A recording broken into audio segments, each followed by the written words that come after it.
Rashad, why you didn't Anyways, hit me up? What's up, Rashad? Hey, Rashad. What's up, Rashad? Thank you, Rashad. brother, I love you, brother. What's up, Rashad? What it do, boy? Hey, Rashad. We're gonna stay on the line of content creators. SoLLUMINATI, he made his return to streaming, and he was just speaking. He was just kind of speaking to the aspiring streamers and stuff like that to make sure that you know the way that you're moving, because a lot of people, okay, I want to do what Kai does and what all these popping new streamers are doing, and it doesn't make sense for them to just go out the gate because people don't know you yet. It's not YouTube where you can vlog your way into success.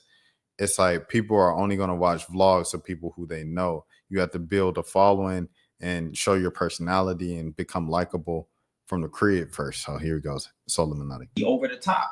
Niggas is doing real live reality shows now, bro. Like them niggas just did a pool party, a whole rented out mansions. Facts. DDG going to Paris and doing all like, bro, these niggas is elites, bro. And then you got people under them who trying to do this shit. Now, bro, these big ass moments don't even seem like nothing.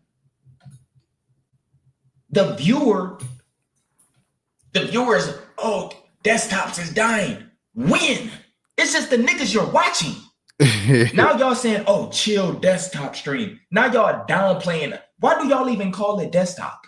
It's just streaming. Nigga, this is, bro, if you a celebrity. DDG did that though. DDG did that, and his beef with Reggie, he was saying, oh, you just do desktop streams. Da, da, da. He was the first person to really like call it like, oh, you ain't doing nothing because you're doing a desktop stream. Everybody else, it was never a problem. It was just the essence of streaming before DDG said that in his beef with Reggie. An athlete, a singer, a rapper, anything. If you want to start streaming, I say get it right into IRLs right away. It'll work perfectly for you because you don't really have a desktop presence. So you can just show up and go to shopping or something and niggas is going to watch. You don't even got to use your personality. You know what I'm saying? You don't have a desktop. You can't just be pretty and think you're going to just get views, my nigga. It don't work like that. You have to be entertaining. Facts. But if you a regular person and you trying to become a streamer, bro, don't fall into the trap of this wave. You're gonna drown in it. Bro, what you see me doing is where you should be. Build yourself first. Never forget why you wanted to start streaming. Some of y'all niggas want to start streaming because you just wanted to be a gamer or something. Or you wanted to never forget your love of what made you want to start in the first place. Because waves can fuck you up. Just like me, nigga, I've been going for 2 months because I realized I hate IRL streaming. I love watching it. That should be lit. Niggas be having some good scripts, some good. Facts. Nah. So ain't told one lie here. It's been a lot of discussion around streaming over the past few months, really since Streamer University, of just like how much Kai changed the game and bringing on celebrities and making it like live reality TV. Blackboy Max does the same thing. DDG has kind of followed the blueprint and found instant success. Well, I wouldn't say instant success, but kind of quick success. Like he did it in less than a year with streaming and stuff. So a lot of people have tried to follow that blueprint directly under them. Like Ben the Don has done it, the Shay Frost. The thing is, the Shay already had a name on social media, and he, has an extensive resume as an actor and as a comedian before he even did YouTube in 2019 when he started and built his name up on social media through that. And then Ben already had a name on Instagram and was, moving on tour with Drake before he ever streamed. So it was like he already had a name and an established online presence as well. And he was cool with Drewski, so that helped him in the early stages of his career as well. Is people like, you just can't, if you're someone I don't know if I'm watching, like if I have the opportunity, okay, who am I going to watch? Am I going to watch this person I don't know walk through the crowd at a New York parade, or go to the mall in New York and go shopping? Or am I going to watch this person that I do know on a desktop stream, just reacting to stuff, talking about stuff, interacting with the chat? I know they're going to read my stuff. Because in IRL, I think a large part of building up your connection with your audience in streaming is to actually read the chat. And when you're IRL, you're doing so much and you're focused on like what's going on in real time.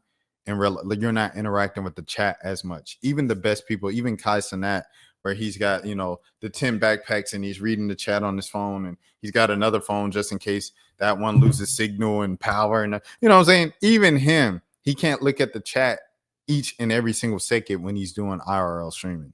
So you lose a lot of the connection that you could build with your followers and your subscribers and your fan base, or not even fan base, but your supporters. You lose a lot of that on the base level when you don't do that. You know what I'm saying? When you're not reading your chat, when you're not see that the interaction I just had with Seagazer, bro, like that can never be done. You know what I'm saying? IRL.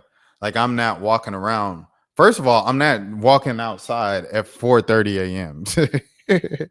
I can, however, sleep for most of the night and then wake up in the middle of the night, turn on the camera and turn on the light and go on live for an hour or two. I could do that and then go back to sleep because it's a weekend and I'm off. I can't do that IRL. First things first. And second, if I was, I wouldn't be looking at chat. I'd be looking around to see if I was safe constantly and trying to entertain whoever's watching, whether it's Seagazer or whoever. So moments like that I have with Seagazer, those are the moments that are like, dang, like I'm learning who's watching me. And to learn who's watching you, now you have a better understanding of who each person is. Like I know Zero's personality. Zero, I want to say Zero doesn't pay attention to a lot of social media. I don't think everybody else does either. Like Dan doesn't pay attention to a lot of social media stuff. Shouts out to Dan in Dallas. Shouts out to SSB. I don't know if SSB does, but SSB, like he's kind of been here for a long time. He said it was an algorithm that brought him here. Shouts out to the algorithm.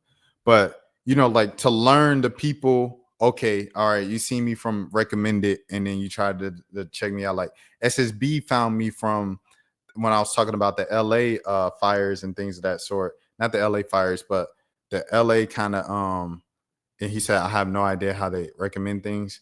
I think is really random a lot of times. But it's talking about the ICE protests in LA. That's how SSB found me. He found me on some random stuff about a whole nother thing. And then he ended up following me because he likes basketball too. And he likes culture and a lot of the things that I speak about. So it was like SSB became one of my most loyal people. SSB, he ain't been on for a minute now. He was on the other day. Let me not lie. But you know what I'm saying? But SSB, he got connected to me through that. Zero got connected. I don't even know how Zero got connected to me. And then Flip, I don't know how Flip got connected to me. Today, she got connected to me. She just been following me for years because, you know, like through like kind of what I do outside of YouTube, just me writing and stuff like that. She's been following my work for years. And I'm from Atlanta. So it's like, you know, Atlanta really is really tight like that. But you have to understand the people watching you, who they are. Because if not, then like, I don't know. It's like you're just going aimlessly at things. You have to understand who each person is. So it's like Zero's a lot of old school.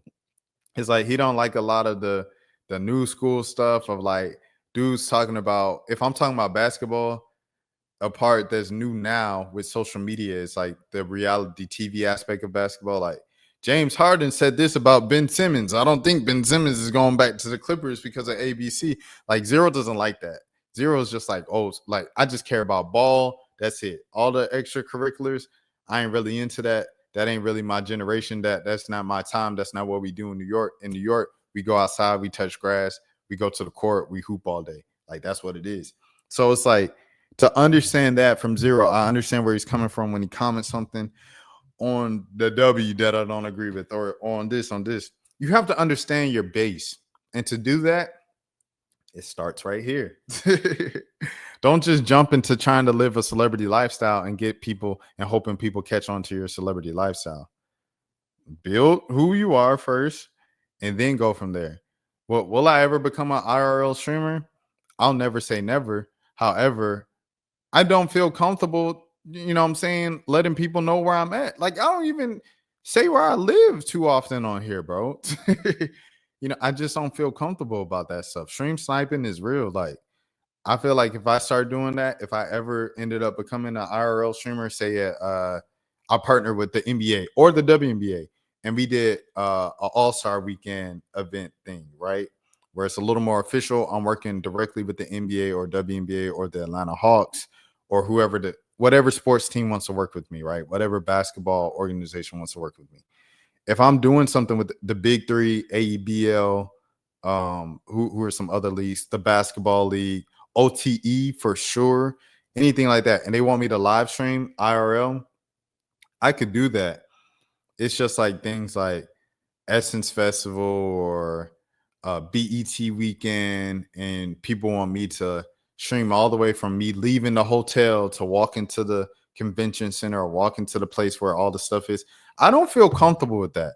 Like, I'm gonna have to have security if I get to that level and I'm just want to IRL stream where I'm at.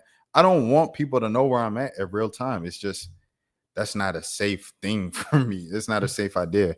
So I don't know if I'll ever become that. I'll always be someone who in real life I'll get content and I'll throw it back up on the channel and stuff like that after the fact, after I edit it, but I don't want to do it live. So I think I'll always be this type of streamer, but you know, you never want to limit yourself or put yourself in a box. But for other streamers who want to do that, I think you should show who you are, connect with your viewers, connect with the chat, develop some type of personality and on-air presence before you just, oh yeah, we on Canal, we on something. Nah, bruh. Nobody knows you. We on Broad Street. Nobody knows you, bro. We at Times Square. So is Zoe Spencer. Why should I not watch Zoe Spencer over that boy 229? You know what I'm saying? And shouts out to the two. Rashad, why you anyways. didn't hit me up? What's up, Rashad? Hey, Rashad. What's up, Rashad? Thank you, Rashad.